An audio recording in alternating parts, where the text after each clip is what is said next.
all city officials, who is led and inspired by our Honorable Mayor, Cesar Lidoy Suwan, and of course supported by our Vice Mayor, Honorable Victor Boyet Tago III. Good morning, sir. To our Municipal Consultant, Very Worshipful Marvin Cañares, Venerable Master Alan Abella of Ancient and Accepted Scottish Rite, Lapu-Lapu Buddies, distinguished guests, fellow citizens, brethren of Datu Lapu-Lapu Masonic Lodge number 347, Demolays, ladies and gentlemen, good morning. Today, as we gather beneath the colors of our beloved Philippine flag, we celebrate not only the declaration of our independence, but also the enduring spirit of a people who refuse to surrender their dream of freedom. Independence Day is more than a date in our history. It is a reminder of the sacrifices made by generations of Filipinos who believe that our nation deserves liberty, dignity, and the right to determine our own future. When we reflect on our struggle for independence, we remember the courage of our heroes, Jose Rizal, Andres Bonifacio, Emilio Aguinaldo, Apolinario Mabini, Marcelo H. Del Pilar, and many others whose names are forever woven into the fabric of our nation. Many of these great men were Freemasons. In fact, historians have long recognized the significant influence of Freemasonry in the Philippine Revolution.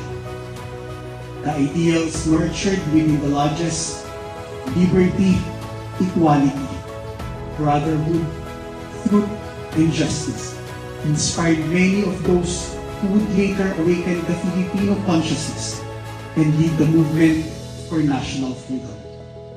As a Freemason, I take pride in knowing that our Masonic forebears stood among those who dreamed for a free Philippines. But today, I stand before you not only as a Mason, but first and foremost as a Filipino, grateful for the freedoms we enjoy and mindful of the responsibilities that come with them. This year, the Grand Lodge of the Philippines calls upon us to focus on a simple yet profound theme, becoming a better Mason. While this message is directed to Masons, its wisdom extends beyond the walls of our lodges.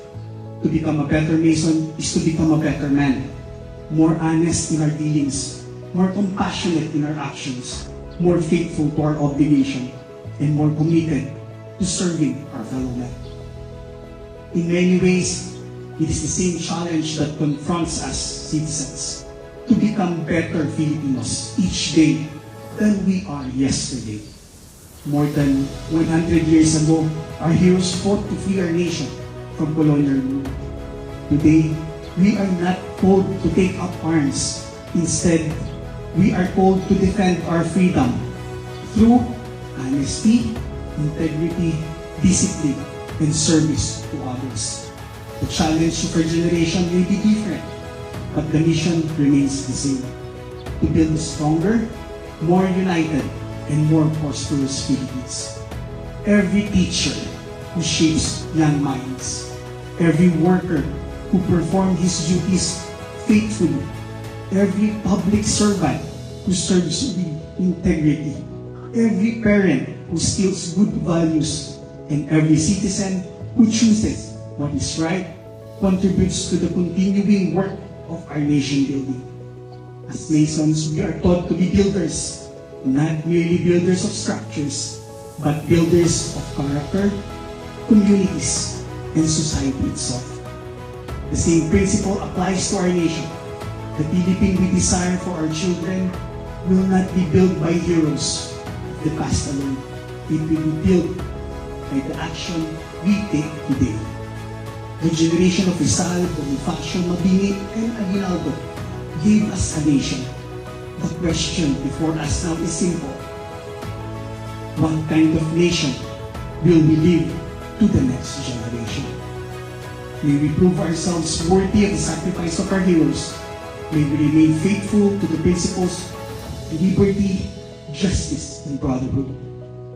May we continue to place the love of our country above self-interest and service above recognition.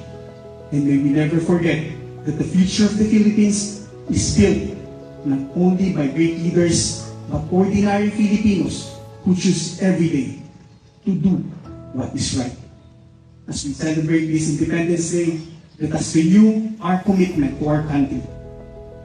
Let us continue the unfinished work of building a nation that is united in purpose, strong in character, and steadfast in its pursuit of peace, progress, and justice. May the great architect of the universe continue to guide our nation, bless our people, and inspire us to be faithful builders of a better Philippines. Mabuhay ang kalayaan, mabuhay ang sambayan ng Pilipino, mabuhay ang Pilipinas, mabuhay ang Cordova. Maraming salamat, magandang umaga po sa lahat. Daghang salamat, Mr.